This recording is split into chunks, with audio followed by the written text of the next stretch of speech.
You keep mentioning now, Cal, how like, man, I just came from Burning Man. I had to take this stuff just to recover. Now, talk us through this whole process of going to Burning Man, what it's about, where we've talked about trying to take drugs that leave you with a net positive. So you take them and then next day or whatever, you feel better, overall net positive. What is Burning Man and why did you need to recover for so long?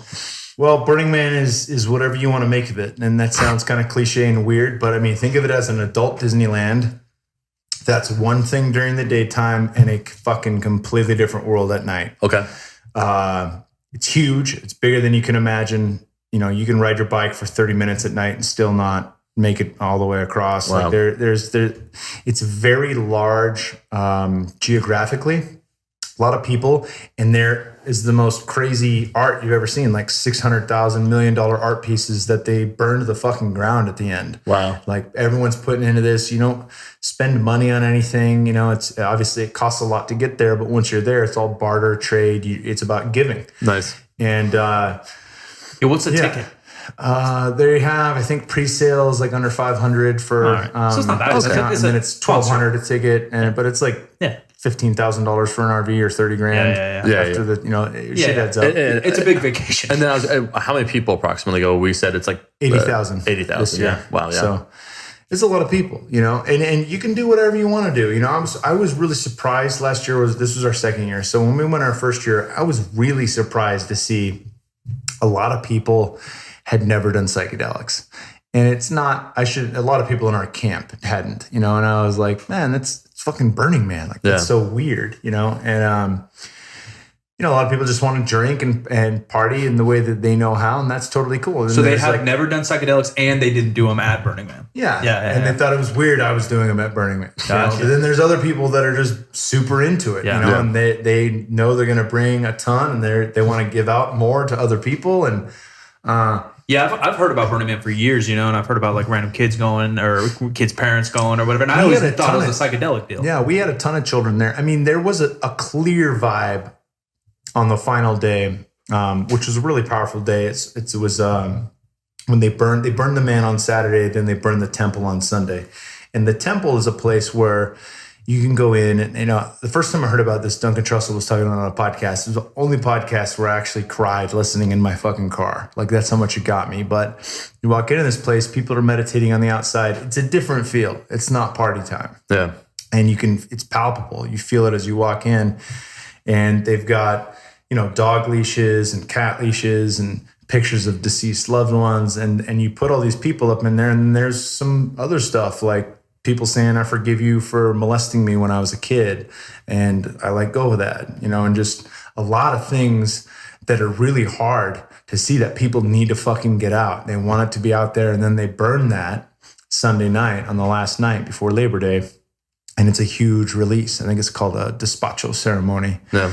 And that release is letting go and forgiving and fucking dealing with that. So, that's beautiful. It's an incredible thing. You know, I mean, there's fun, there's partying, there's going hard, there's finding your edges. You've got to deal with the elements because it's really fucking hot during the day. There's sandstorms, dust storms. You know, nighttime becomes freezing cold. The hotter it is during the day, the colder it gets at night. It's a bigger swing. So was there music going on? Concerts going on? There's tons of music everywhere. I mean, there's art cars that blast music. We went to see Diplo play at a couple different places, and he just fucking crushed it. You know, a lot of EDM, shit like that. Yeah. But there's like old school hip hop. There's jazz. There's something for everyone, you know. They got anal fisting tents, Mike. I mean, you're like, I know something for everyone, Mike. What's the bait I can get this guy finding edges. I don't know if I found my edge. I want to talk about this Mad Max environment, bro, because I'm like. framing it in my head. Thunderdome. They got fucking Thunderdome. Yeah, that's what it looks like in my head. Bro, are they blasting? Did you just go in there as a ringer and you're just like, oh, I guess I'll try this and just start decimating people?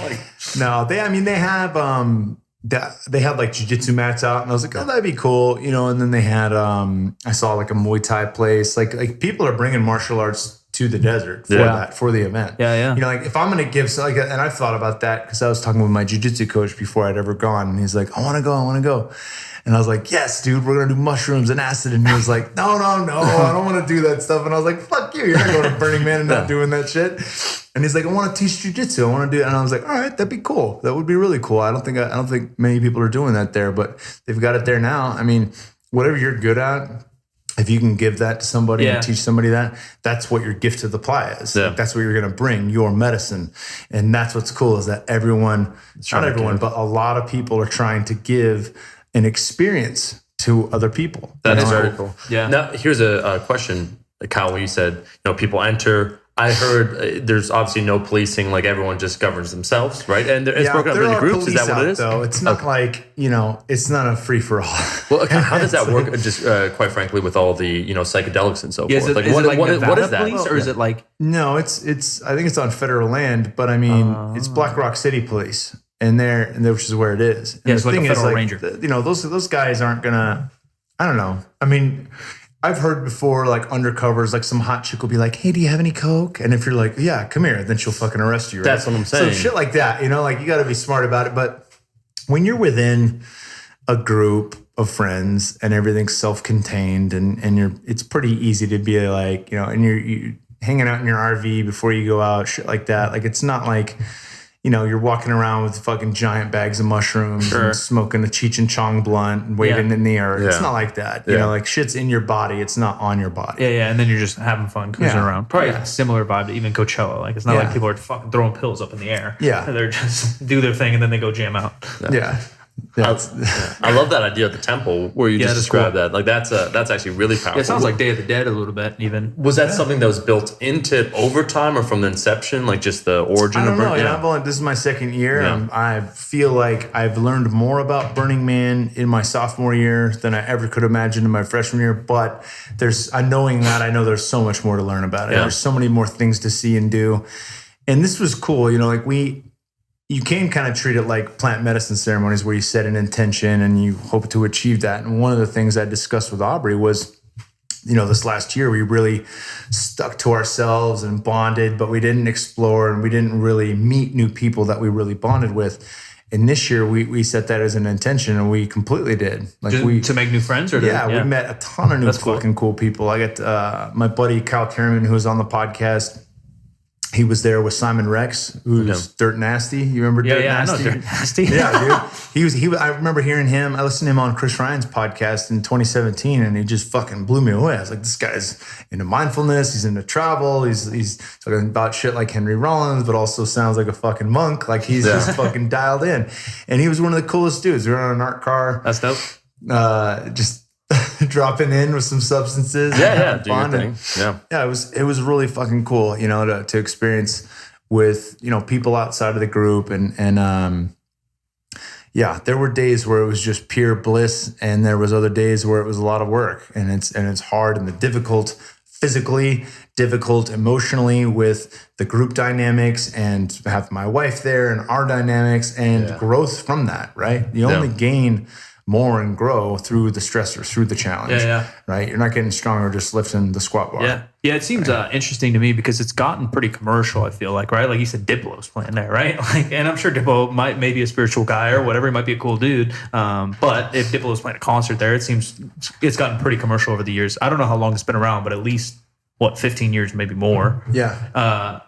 Do you think there's anything, and I know you're kind of new to it, but do you think it seems like a weird dynamic of like college kids from UC Santa Barbara going there because they hear Burning Man's dope, rather than someone like you and your friends from work and your family and your wife going to with some kind of intention? And I don't think everything in life has to be that deep that you need intention. That's what's cool about this is that you can go there for whatever reason you want to. Like you don't have to go there because you want some kind of spiritual growth. You don't have to go there because you could just say, I want to get drunk every day and party. Or I'm not going to do any drugs. I'm going to go there and just fucking hang out in the sunshine all day long and be in bed at 9:00 each night to watch the sunrise.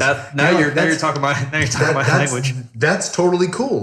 There's an experience for everyone, and radical inclusion is a part of that. Radical inclusion is one of the tenets of Burning Man. And so to understand that, all right, cool. I know you're going to bed at 9.